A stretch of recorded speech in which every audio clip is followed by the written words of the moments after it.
જય શ્રી કૃષ્ણ મિત્રો, સ્વાગત છે આપનું યુટ્યુબ ચેનલ ભક્તિ સાગરમાં। તો આજે હું તમને શીતળા માતાની વાર્તા અને તેનું મહત્ત્વ સંભળાવવા જઈ રહી છું। તો ચાલો ચાલુ કરીએ।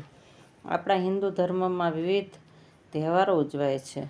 એ બહાને આપણે જાણીએ છીએ કે બધા મળે છે એકબીજાને અને ખૂબ આનંદ કરે છે। આ રીતે એકબીજાથી મળવાનો અને સહકાર મળે એ ભાવનાથી આપણા હિન્દુ ધર્મમાં બધા જ તહેવારો એકાદ બે મહિને એકાદ બે તહેવાર આવતા રહે છે। આવી રીતે માણસોને છુટ્ટીનો અવસર મળે છે ને એકબીજાને મળવાનો પણ મોકો મળે છે અને તે દેવી દેવતાઓ સાથે શ્રદ્ધાથી જોડાયેલા રહીએ છીએ। તો આજે આપણે શીતળા સાતમની કથા, તે વ્રત કેવી રીતે કરવું તેના વિશે વાત કરીશું અને પછી વાર્તા સાંભળીશું।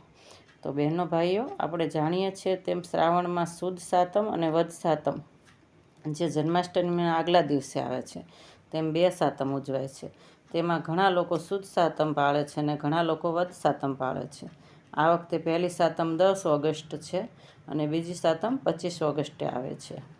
તો આ તહેવાર બધા કરતાં થોડો અલગ છે, કેમ કે આ દિવસે આપણે રાંધણછઠના દિવસે રસોઈ બનાવીને તેને ઠંડી કરીને જમીએ છીએ, એટલે ઠંડુ ખાવાનું મહત્ત્વ છે। એટલે જ તો આપણે શીતળા માતાને શીતળા નામે ઓળખીએ છીએ। શીતળ એટલે કે ઠંડુ। રાંધણછઠના દિવસે બહેનો આખો દિવસ રસોઈ બનાવે છે અને પછી રાત્રે ચૂલો ઠારે છે। તો ચૂલાને પૂજા કરીને પછી તેઓ સવારમાં શીતળા માતાની પૂજા કરે છે। શીતળા માતાનું રૂપ થોડું અલગ વર્ણવેલું છે। તેના એક હાથમાં ઝાડુ છે, કુલડી છે અને લીમડાની માળા પહેરેલી છે અને ગધેડાની અસવારી છે। એવું માનું રૂપ થોડું અલગ લાગે છે, પરંતુ દરેક પોતાના બાળકોની રક્ષા માટે, ઓરી અછબડા જેવા રોગો માટે પણ શીતળા માતાને પૂજે છે। આ દિવસે બહેનો સવારે વહેલા ઉઠી ઠંડા પાણીથી નાહી ધોઈને પછી પાણીયારી દીવો કરી બાજરીની કુલેર ધરાવે છે। તેમ શીતળામાના મંદિરે પણ પૂજા કરવા જાય છે। તેમાં પાણીની લોટી, દૂધ, નાગલા, ચુંદડી, કંકુ, ચોખા, શ્રીફળ, ફૂલ વગેરે લઈ જાય છે અને માની પૂજા કરે છે અને ઠંડુ ખાવાનું પણ લઈ જાય છે અને એ બ્રાહ્મણને આપે છે। બંગડી, ચાંદલા વગેરે શિંગારનો સામાન પણ માતાને ચડાવે છે અને ઘણા બહેનો પોતાના સંતાનની રક્ષા માટે પ્રાર્થના કરે છે અને ઘણાએ બાધા રાખી હોય તો તેઓ ત્યાં માતાજીના મંદિરે બેસીને ઠંડુ જમતા હોય છે। આપણા ગુજરાતીઓ મોટા ભાગે શ્રાવણ મહિનાની જ સાતમ કરે છે। બીજા રાજ્યોમાં ચૈત્ર મહિનાની સાતમ પણ થાય છે। તો આવી રીતે શીતળા માતા સૌની ઈચ્છા પૂરી કરે, સૌ પર અમી દ્રષ્ટિ રાખે, સૌના બાળકોની રક્ષા કરે, તેવું શીતળા માતાના ચરણોમાં પ્રાર્થના। તો ચાલો હવે વાર્તા ચાલુ કરીએ। નમો દેવી મહાદેવી શિવાય સતતમ નમો નમઃ પ્રકૃતે ભદ્રાય નિયતા પ્રણતા સ્મતામ। વાર્તા આ પ્રમાણે છે। શ્રાવણ વદ સાતમ સવારે વહેલા ઉઠી ઠંડા પાણીએ નાહવું, આખો દિવસ ટાઢું ખાવું, ચૂલો સળગાવવો નહીં અને શીતળા માતાની વાત સાંભળવી। એક ઘરમાં બે વહુઓ હતી। રાંધણછઠનો દાડો આવ્યો। નાની વહુને રાંધવા બેસાડી। નાની વહુ મધરાત સુધી રાંધીને થાકી ગઈ। એટલામાં છોકરો રડ્યો એટલે તે ખવડાવવા બેઠી। આખા દાડાની થાકેલી અને મોડે રાત સુધી જાગેલી એટલે નાની વહુને ઊંઘના ઝોકા આવવા લાગ્યા। ચૂલો સળગતો રહી ગયો। મધરાત પછી શીતળામાં ફરવા નીકળ્યા। નાની વહુના ઘરે આવીને ચૂલામાં આલોટ્યા। શીતળામાં આખા શરીરે દાઝી ગયા એટલે એમણે એમને શાપ આપ્યો, જેવું મારું શરીર બળ્યું તેવું તારું પેટ બળજો। વહુ તો સવારમાં બાપડી ઉઠી અને જુએ તો ચૂલો સળગતો અને ઘોડિયામાં જુએ તો પોતાનો છોકરો ભડથું થઈને પડેલો, આખું શરીર બળેલું। વહુ સમજી ગઈ કે અવશ્ય શીતળામાનો શાપ લાગ્યો છે। એ તો ચોધાર આંસુએ રડવા માંડી। જેઠાણી તો ઘણા દાડાની મનની દાજ ઓલાણી, પણ સાસુને નાની વહુ પર અપાર હેત હતો। સાસુએ તેને ધીરજ બંધાવતા કહ્યું, આમ રડી શું વળશે? શીતળામા પાસે જા, એ તારો છોકરો સજીવન કરશે। સાસરીના આશીર્વાદ લઈને નાની વહુ છોકરો ટોપલામાં નાખી ચાલી નીકળી। વાટે જતાં બે તલાવડી આવી। બંનેના પાણી એકબીજામાં જતા હતા। બંને છલોછલ ભરેલી, પણ ચકલું પાણી બોટતું નહીં। વહુને જતી જોઈને તલાવડીઓ બોલી, બેન તું ક્યાં જાય છે? નાની વહુ બોલી, મને શીતળામાનો શાપ લાગ્યો છે, મારો છોકરો મરી ગયો છે, હું શીતળામા પાસે શાપનું નિવારણ કરવા જાઉં છું। તલાવડીઓ બોલી, બેન અમારું પાણી પીશ નહીં, અમારું પાણી જે પીએ છે તે મરી જાય છે. અમે એવા શા પાપ કર્યા છે? અમારા પાપનું નિવારણ પણ પૂછતી આવજે ને. આગળ જતાં વાટમાં બે આખલા મળ્યા. તેમના કોટે ઘંટીના પડ બાંધેલા અને લડ્યા જ કરે. વહુને જોઈ આખલા કહેવા લાગ્યા, બેન, તું ક્યાં જાય છે? વહુ બોલી, શીતળામા પાસે શાપનું નિવારણ કરવા જાઉં છું. આખલા બોલ્યા, અમે એવા શા પાપ કર્યા હશે કે અમારી લડાઈ અટકતી જ નથી? અમારા પાપનું નિવારણ પૂછતી આવજે ને. વહુ તો ચાલતા ચાલતા વનવગડામાં ગઈ. બોરડીના ઝાડ નીચે એક ડોસી બેઠા હતા. ઉઘાડું માથું ને ખંજવાળ્યા કરે. વહુને જોઈ ડોસી કહેવા લાગી, બેન, ક્યાં જાય છે? મારું માથું જોતી જાને. વહુએ ડોસીના ખોળામાં છોકરો મૂક્યો અને માથું જોવા બેઠી. ડોસીમાના માથાની ખંજવાળ મટી ગઈ. ડોસીમાએ આશીર્વાદ આપ્યા, જેવું મારું માથું ઠર્યું એવું તારું પેટ ઠરજો. એટલું કહેતામાં તો ડોસીમાના ખોળામાં છોકરો સળવળવા લાગ્યો અને છોકરો સજીવન થઈ ગયો.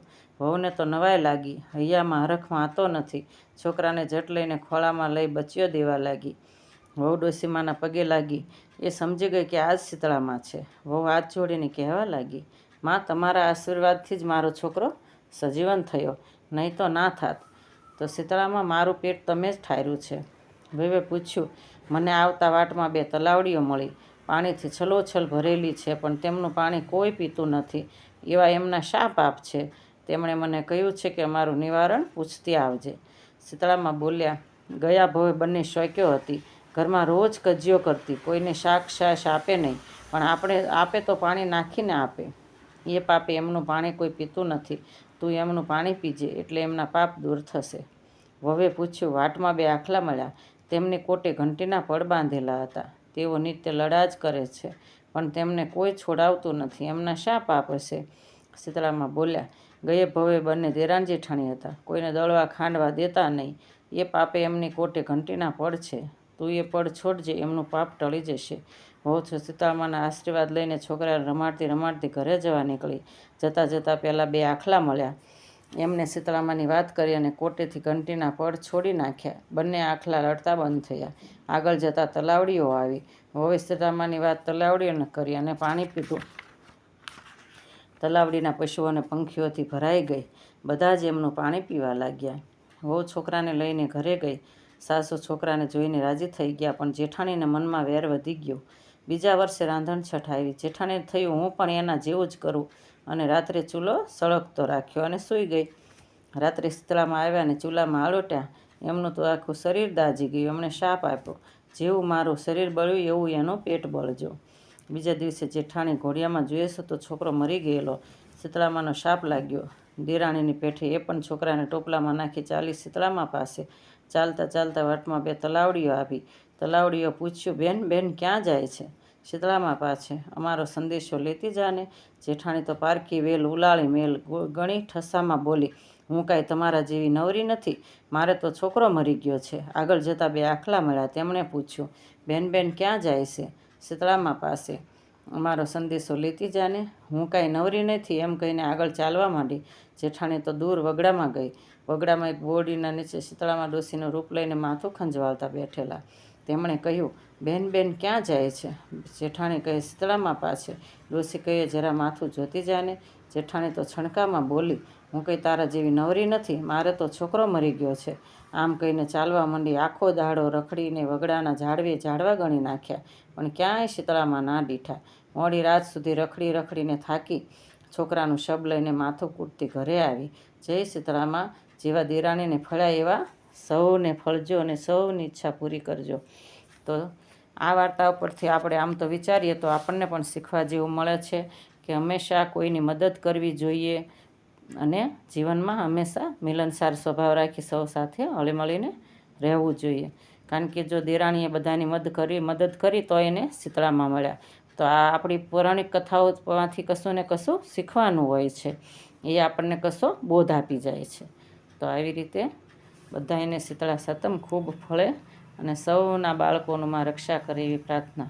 અને જો મારી ચેનલ વાર્તા પસંદ આવે તો લાઈક, શેર અને સબસ્ક્રાઈબ કરજો. જય શ્રી કૃષ્ણ.